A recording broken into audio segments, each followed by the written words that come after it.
You're watching Charter Local Edition Northwest. We're in Oregon's capital city of Salem. I'm Dana Cowley, your host for today's program, and my guest is Representative Sal Esquivel. Thank you for joining us. We appreciate you being here. Thanks for asking me. Tell me what your top priorities are in this short session. Well, this short session, my top priority never came out of committee, and it was, I thought, a very good priority, and that is legislative oversight of administrative rules, because today we have no check and balance.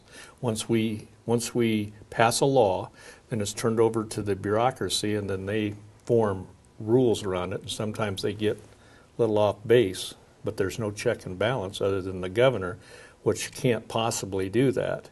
So I wanted the legislature to have the ability, and it would have been something we'd send out to the voters for constitutional change.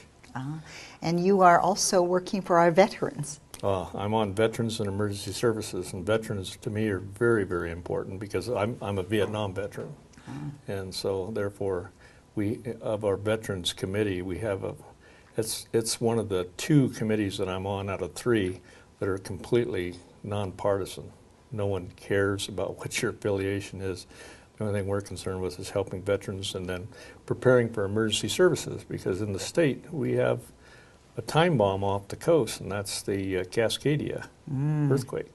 So when that happens, the whole shelf will move. So And it'll move unknowns. Washington, Oregon, and California. And it happens about every 300 years, and I think we're about 20 or 30 years overdue.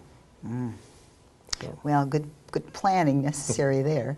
And then, of course, you work for agriculture and for the hunters. Perhaps you can tell us what you're working on for your constituents now. Yeah, and it is well, example, we'll take anything to do with the agricultural industry, and we'll also take hunting, fishing, and trapping, as well as conservation and outdoor activities into play. It comes through that committee, and it's a very productive committee. And again, that's another one that people park their partisanship and do what's best for the state of Oregon. And you were talking about how the hunters are really big advocates for conservation.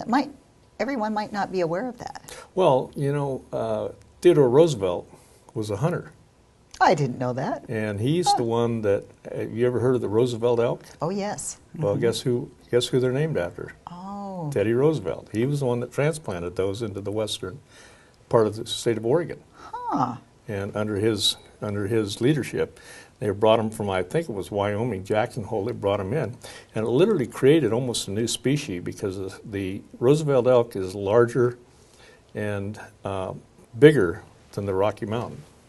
Oh, so of course they interbred, and then.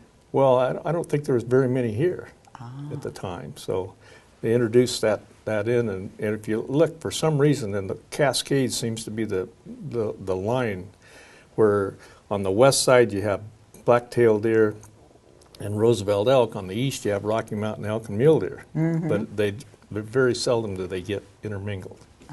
Well, thank you so much for joining us. I appreciate your service to our country and the military, and I appreciate you coming to be with us on the set. Thank you. This is Sal Esquivel. I'm Dana Cowley, and you're watching Charter Local Edition Northwest in Salem, Oregon.